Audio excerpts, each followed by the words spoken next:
Sebelumnya, Assalamualaikum warahmatullahi wabarakatuh. Selamat malam, Bapak Ibu sekalian yang Waalaikumsalam warahmatullahi wabarakatuh. Selamat malam, Bapak Ibu sekalian yang udah hadir membersamai di acara di Zoom pada malam hari ini. Sebelum perkenalkan kembali, Bapak Ibu bisa panggil saya Ami. Mungkin masih banyak yang belum bertemu saya secara langsung seperti Pak Abdi. Nanti insya Allah akan bertemu di BOP Akbar di Surabaya.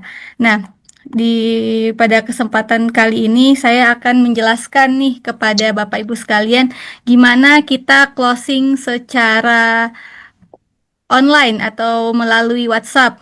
Jadi kita nggak perlu, jadi ada alternatif lain selain kita mendatangi para jamaah secara langsung. Nah, eh, kita mulai saja. Ini yang pertama terkait apa apa aja sih yang akan kita bahas pada malam hari ini. Jadi yang pertama kita akan membahas tentang kesalahan komunikasi ketika kita mulai chat calon jamaah kita. Kemudian kita akan membahas tentang konsep dasar-dasar gimana sih cara chat calon jamaah dan selanjutnya kita memahami karakter psikologi calon jamaah. Kemudian kita masuk ke paling utamanya apa sih itu formula NQSA dan bagaimana kita mempunyai database calon jamaah kita untuk memudahkan kita nge-follow up jamaah kita selanjutnya. Oke, lanjut di yang pertama, kesalahan besar ketika kita berkomunikasi dengan calon jamaah. Yang paling pertama itu ketika kita chat terlalu panjang dengan calon jamaah kita. Oke, kita sebut saja calon jamaah itu CJ ya, calon jamaah. Nah, pasti Bapak Ibu sekalian juga kalau misalnya di chat nih sama orang yang baru kenal atau ada yang menawarkan sesuatu terus dia langsung ngechatnya tuh panjang banget. Itu pasti kita aja bakal malas untuk membacanya. Apalagi calon jamaah kita juga. Nah, yang dimana di Indonesia kan minat bacanya itu sangat minim ya. Jadi pasti Bapak Ibu sekalian kalau misalnya udah ngechat panjang itu udah bakal diabaikan lah mungkin sama calon jamaahnya. Dan yang kedua itu paling sering juga mungkin menjadi kesalahan ketika kita mau cari calon jamaah secara online itu tidak rutin untuk follow up ke calon jamaahnya. Nah, kapan kita tidak rutin follow up, di situ kita sudah mencerminkan bahwa kita agen yang kurang serius karena kita nggak follow up. Nah, calon jamaah bisa merasa dia diperhatikan walaupun melalui WhatsApp ketika kita sering nge-follow up atau menanyakan kembali tentang calon jamaah butuhnya apa, lagi mau umroh kapan dan lain sebagainya.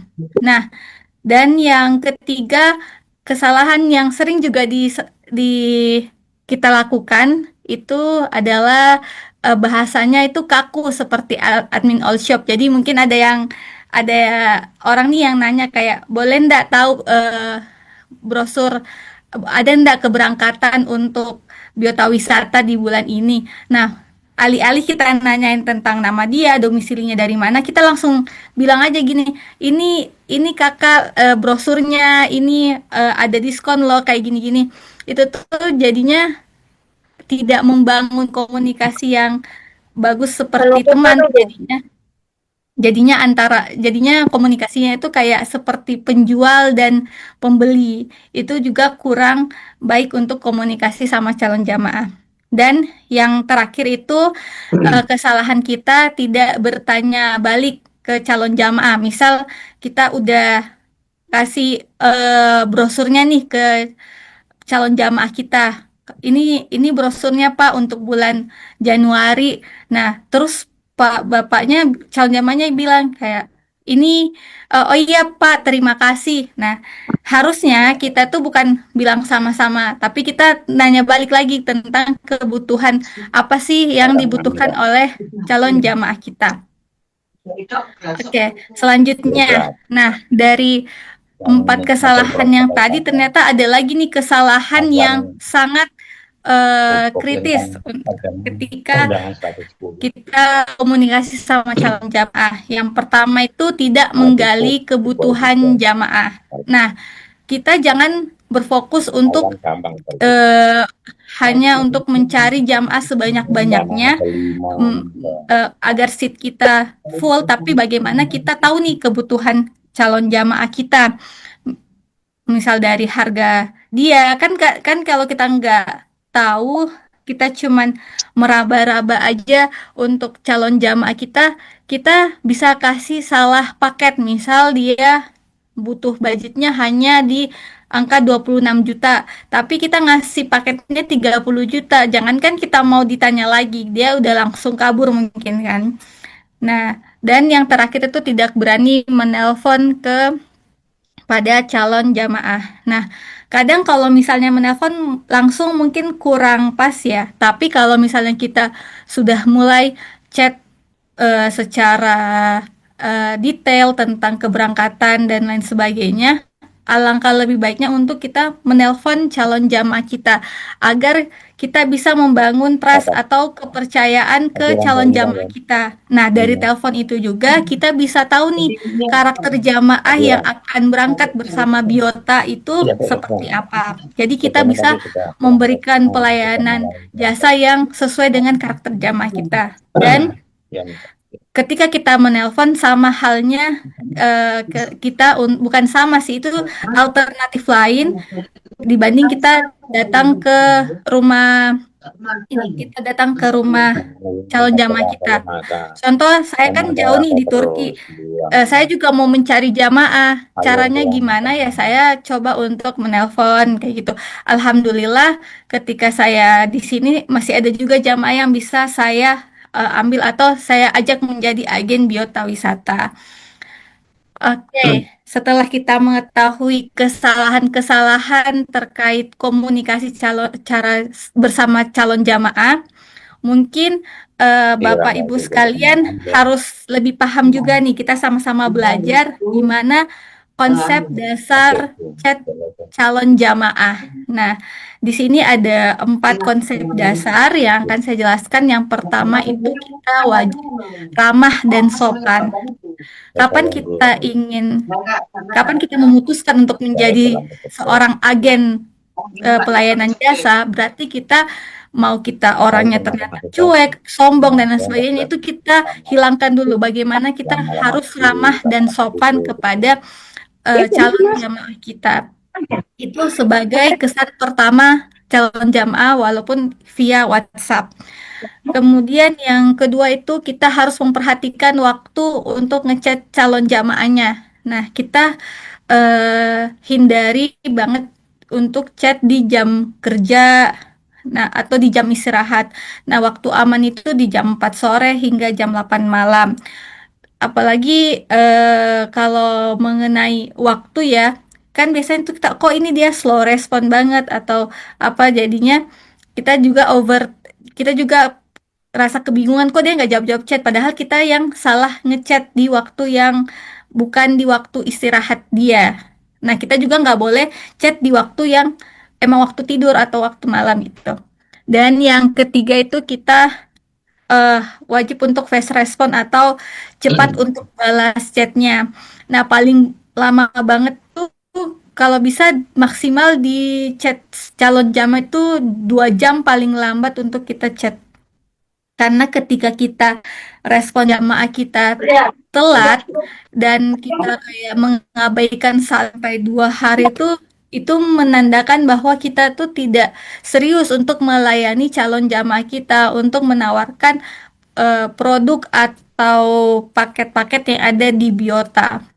Nah, dan yang terakhir itu posisikan diri kita sebagai teman curhat atau eh, kita coba untuk tidak menjual dulu, tapi kita tahu dulu nih calon jamaahnya butuh apa, terus nyarinya seperti apa, kita berikan solusinya yang kita butuhkan. Jadinya dia bukan hanya bukan ke kita seperti jual beli, tapi kita punya ini emosional, kedekatan yang pas sama calon jamaah kita. Nah, selanjutnya, eh, konsep dasar setelah kita tahu konsep dasar chat, kita kan yang seperti saya sampaikan, kita harus nge-follow up atau menanyakan kembali ke calon jamaah. Ternyata untuk follow up itu sendiri juga kita ada konsep-konsepnya. Jadi nggak sembarangan langsung nanyain, ini kapan Pak bayarnya, ini jadinya beli beli gimana gitu.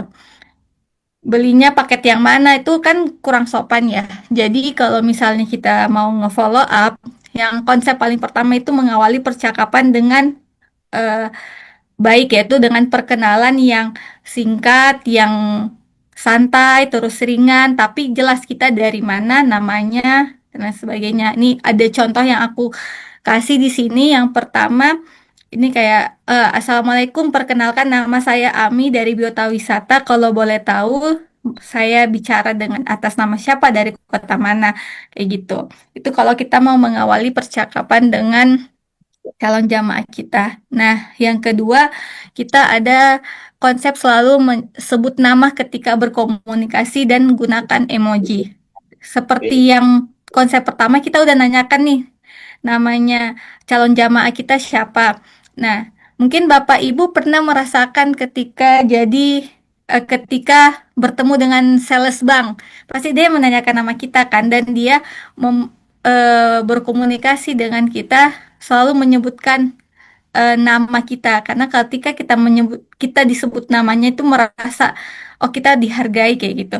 Ini misalnya ada ada contoh kayak, Masya Allah, senang sekali bisa kenalan dengan Ibu Aziza. Kebetulan saya sering jalan-jalan di kota, kita sebut kotanya dari mana, kayak gitu. Jadi kayak udah merasa dekat, sama kayak yang tadi kita bilang, kayak udah merasa menjadi temannya. Terus yang konsep yang ketiga itu, gali kebutuhan dulu, jangan langsung kirim brosur di awal percakapan. Jangan seperti sales atau all shop, kita emang harus tahu dulu nih kebutuhan Bapak ini apa. Itu yang paling aku tekankan, kayak kebutuhannya, butuh butuh yang transit kah, butuh yang hotelnya bagus, atau butuh yang gratis toif, gratis musim wahyu. Nah, itu kita harus tahu dulu. Kemudian konsep selanjutnya itu adalah konsep selalu mengakhiri pernyataan dengan pertanyaan. Maksudnya ini ada contohnya nih. Ini hotelnya jarak berapa meter ya, Mbak, dari Masjidil Haram? Jaraknya sekitar 400 meter, bisa dijangkau dengan jalan kaki. Apakah Bapak ingin hotel yang jarak lebih dekat? Nah, jadi kita bukan hanya menjawab pertanyaan, tapi kita coba tanyakan lagi, kayak, ini betul-betul dia mau butuhnya yang mana nih, kayak gitu.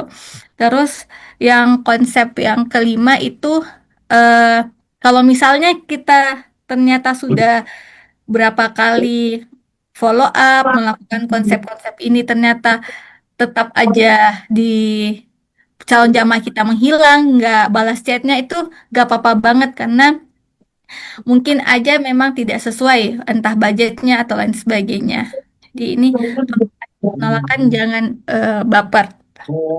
Nah, setelah kita ketahui nih, dari konsep-konsep dasar untuk follow up, pasti kita bingung kan gimana caranya untuk nge-follow up jamaah lagi untuk deal, kalau misalnya kita nggak tahu nih tipe-tipe dari calon jamaah umroh kita.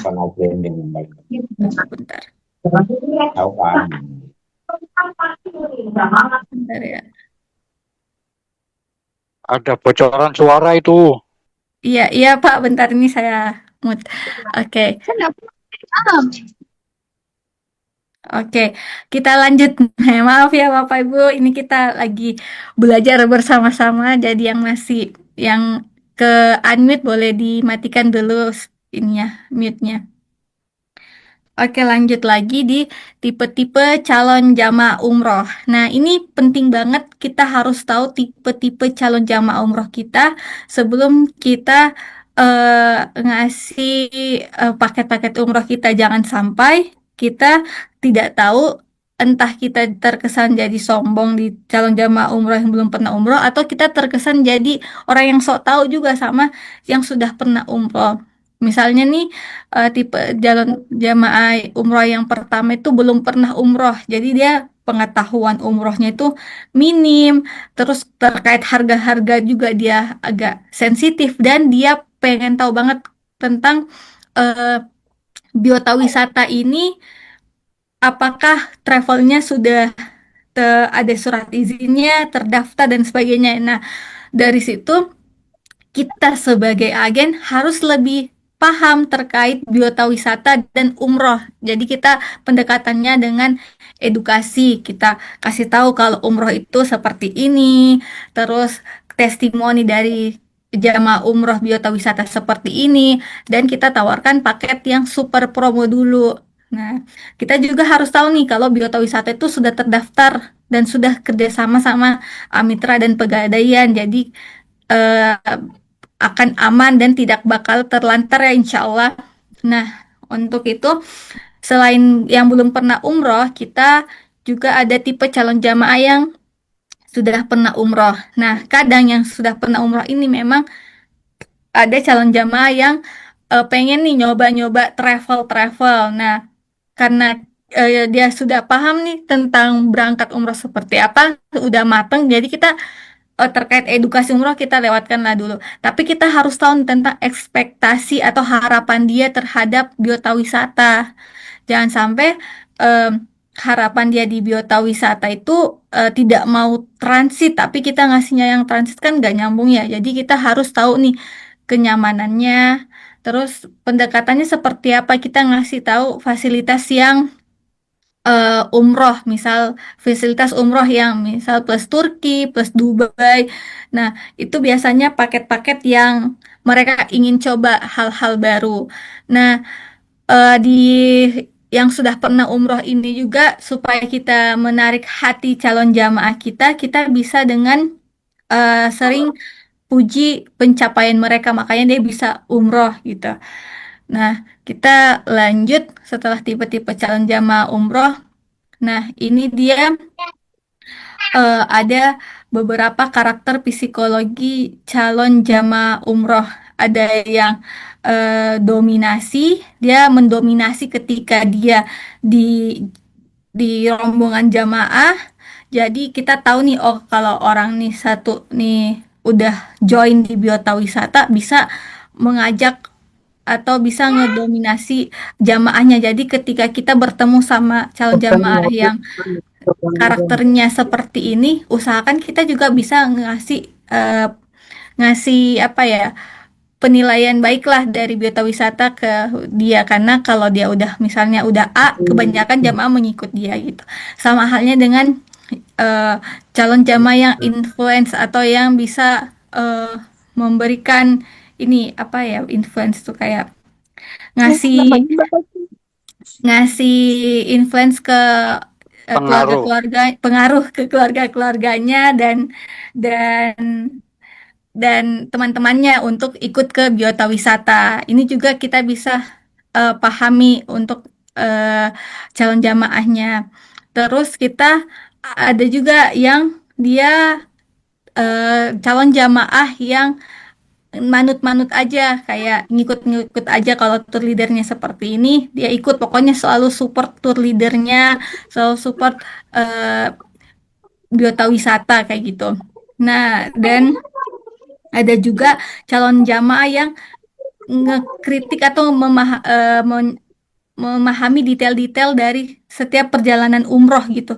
Dia ngelihat nih, oh ternyata eh, kalau umroh itu kayak gini-gini, dia pahami detailnya, terus dia bakal, mungkin dia bisa bakal kritik juga ke tour leader, kok dikasihnya seperti ini, tidak sesuai dengan yang ditawarkan. Nah, ini semua sebenarnya punya ketika kita tidak memperhatikan semua jamaah, itu bisa menjadi fatal untuk biota wisata. Jadi eh, saya harap Bapak Ibu yang menjadi agen atau tour leader nanti bisa memahami semua karakter dan tidak membeda-bedakan eh, jamaah satu sama lain, tidak memberikan pelayanan yang eksklusif. Padahal kan semua jamaah kan sama aja ya, apalagi kalau paketnya itu sama kayak gitu. Kemudian lanjut ke ini strategi komunikasi berdasarkan yang calon jamaah tadi. Nah, kalau yang dominan ini kebanyakan dia yang D tadi tuh dominan dia kebanyakan dari para pebisnis yang emang kerjanya itu sibuk dan lain sebagainya. Jadi kalau kita misalnya banyak mengasih tawaran-tawaran tuh jadinya bikin pusing mereka. Nah, baiknya kita langsung to the point dan langsung kasih opsi aja. Bapak maunya A ya atau yang B gitu. Terus kita kasihkan juga solusinya dan lain sebagainya. Terus yang eh terus yang selanjutnya itu yang influence, yang ramah. Jadi dia suka sama interaksi kalau kita komunikasi sama dia tuh yang eh, apa yang ramah, terus juga kita bisa membangun emosional sama dia. Pokoknya kita ngajak ngobrol aja sama dia karena kan dia bisa membawa pengaruh bagus ke jamaah-jamaah yang lain. Nah, kalau yang S ini yang steadiness dia jamaah yang selalu jadi sabar, jadinya dia cuma jadi pendengar yang aktif.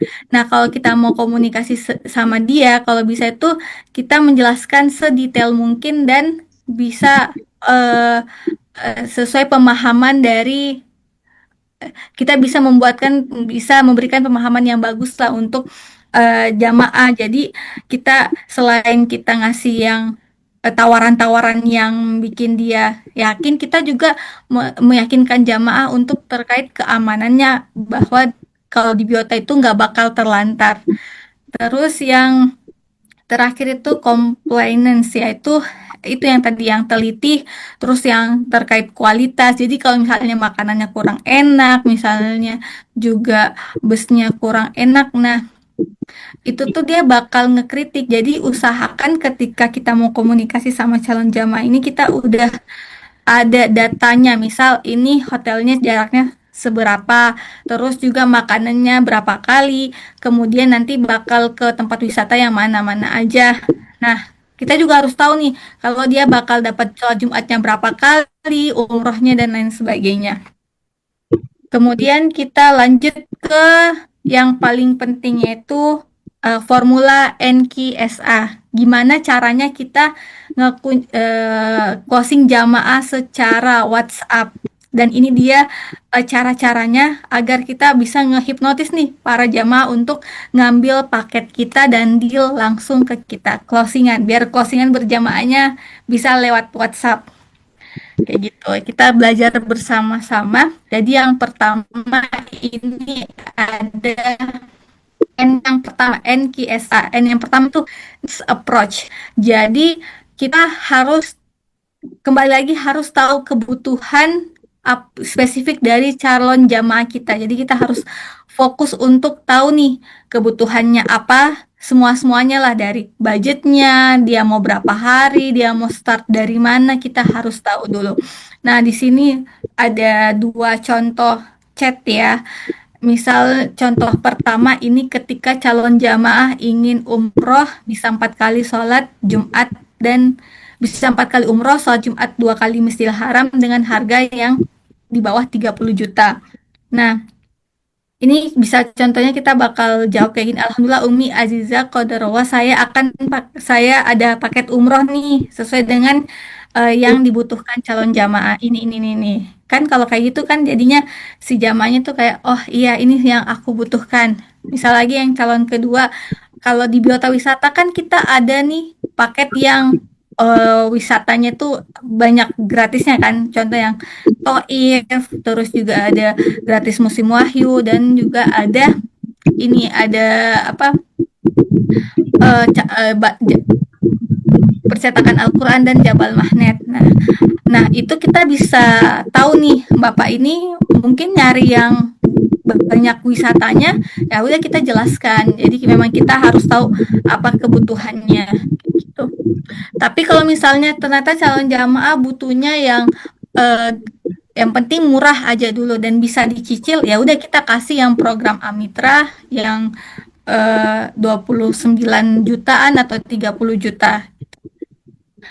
Terus kemudian eh, teknik yang kedua itu question approach. Jadi kita eh, bertanya kembali, yaitu nilai-nilai produk yang kita punya itu harus kemungkinan besar di keputusan positif dan tidak terlihat untuk menjual gitu. Misalnya ternyata pas kita tahu nih kebutuhannya itu yang 4 kali umroh, terus kita ngasih harga 30 juta. Ternyata pas itu 30 juta dia merasa kurang cocok sama harganya.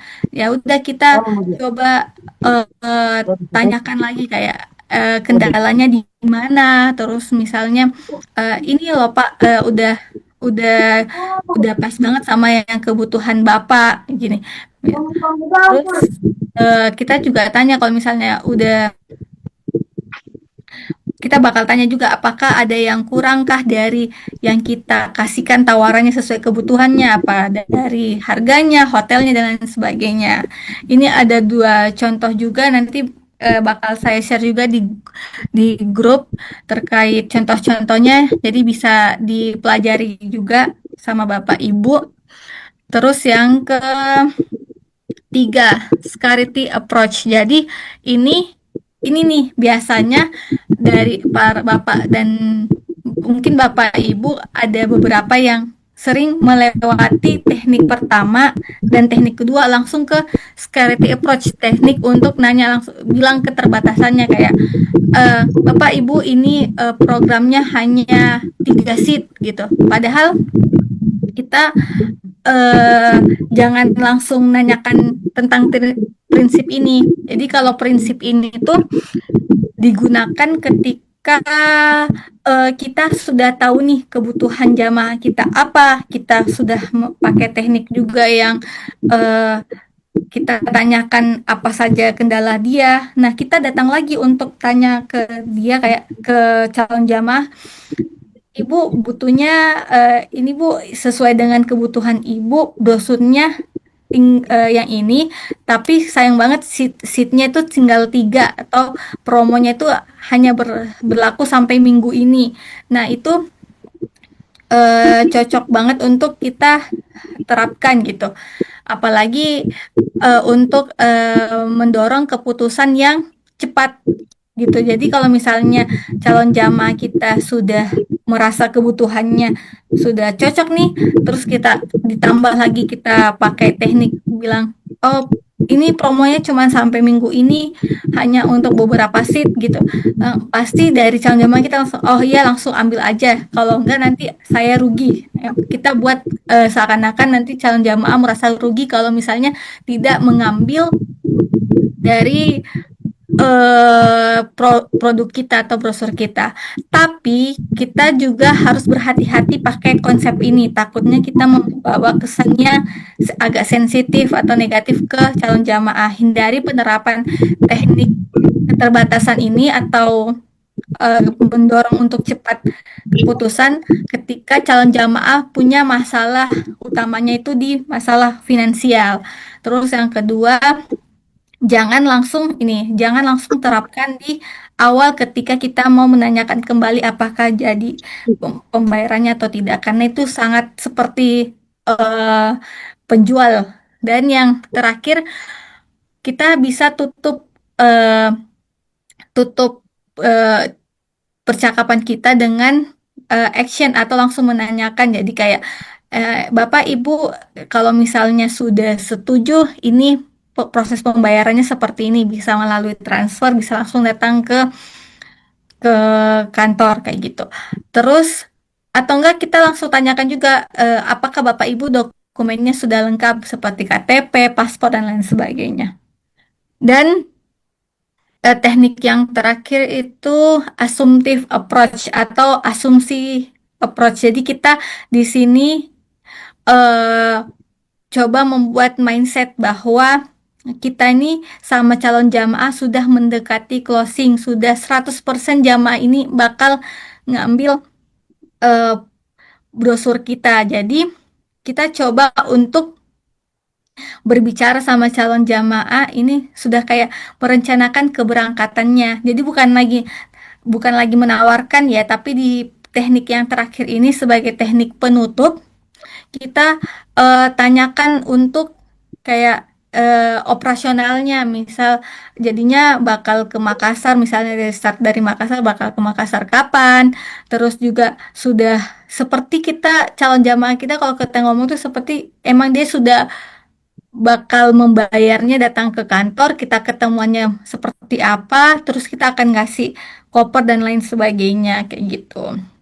Nah, eh, itu mungkin kalau misalnya 4 teknik yang bisa kita gunakan ketika mau eh, approach atau mau closingan sama jamaah. Yang tadi ada needs approach, terus question approach, habis itu ada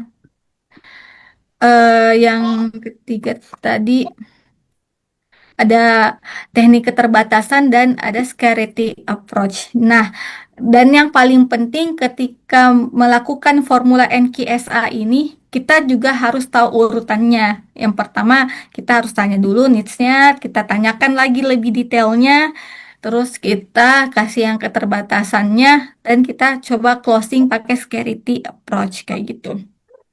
Nah, scarcity approach ini jangan kita gunakan saat eh, ya yang seperti yang tadi ya, hampir sama kayak gitu. Ini nih ada kesalahan di PowerPoint-nya. Setelah oke. Nah, setelah kita tahu NKSA, kita terakhir kita coba untuk membangun list building database calon jamaah. Nah, mungkin dari Bapak Ibu agak kesusahan nih untuk mencatat siapa nih calon jamaah yang nolak atau yang akan kita tanyakan kembali atau yang calon-calon yang bisa untuk pakai paket-paket yang eksklusif atau paket-paket ekonomis. Nah, bagaimana caranya biar kita sebagai agen itu profesional dalam menyimpan data-data calon jamaah kita? Yang pertama itu namanya itu cold customer. Jadi kita itu ada namanya calon jamaah yang belum kenal sama biota. Nah, di sini tuh belum menunjukkan minat, cuman nanya-nanya aja. Nah, ini tuh follow up-nya dia di 14 sampai 30 hari sekali. Nah, ini eh, calon jamaah yang masuk di list yang eh, per 2 minggu lah kita untuk tanyakan. Terus yang kedua itu ada namanya warm customer atau customer yang hangat, sudah tanya via chat, terus sudah ke kantor mungkin. Habis itu juga nanya-nanya tentang brosur berkali-kali. Nah, ini kita bisa follow up 5 sampai 7 hari sekali dan menggunakan konsep-konsep follow up yang tadi. Terus yang hot customer ini, dia yang sangat tertarik sampai ke tahap kita sampai pakai tahap yang question approach. Jadi sudah diskusi harga, berangkatnya kapan. Nah, ini tuh kita usahakan follow up-nya paling lambat tuh 3 sampai 5 hari sekali. Tapi ingat lagi kita kalau bisa follow up-nya itu di kalau dia balas chat kita 2 jam maksimal kita balas lagi. Tapi kalau untuk follow up-nya kita bisa menunggu 3 sampai 5 hari untuk mereka berpikir. Nah, untuk mencatat detail calon jamaah, kita tuh bisa pakai namanya Google Sheets atau Excel ya Bapak Ibu. Jadi kalau misalnya Bapak Ibu bisa bisa melacak nih, oh ini dia masuk di customer yang cold, yang warm customer sama yang hot customer. Nah, mungkin itu aja eh, penjelasan saya terkait gimana caranya untuk closingan dengan calon jamaah. Saya rasa cukup sekian. Kalau misalnya ada yang kurang jelas dari Bapak Ibu atau ingin sharing bersama, bisa banget juga di Zoom kali ini. Nah, mungkin Bapak Ibu bingung nih, ini Ami, anaknya Pak Ali sama Bu Fatma ini kerjanya apa di Biota. Jadi kalau saya, Bapak Ibu, memang pegang di semua akun sosial media dari Biota Group. Mulai dari Biota Wisata, FA Glow, Biota Group sendiri, terus juga Zoom juga saya yang kelola sama Bapak Abdi, dan beberapa juga kayak YouTube dan lain sebagainya. Jadi mungkin bisa berkunjung di Instagram Biota Group, dan kalau di kantor kita ada 5 cabang kantor, ada di kantor pusat Makassar, kantor cabang di Jakarta, Surabaya, Tangerang, dan Kendari. Itu cukup sekian dari saya. Assalamualaikum warahmatullahi wabarakatuh.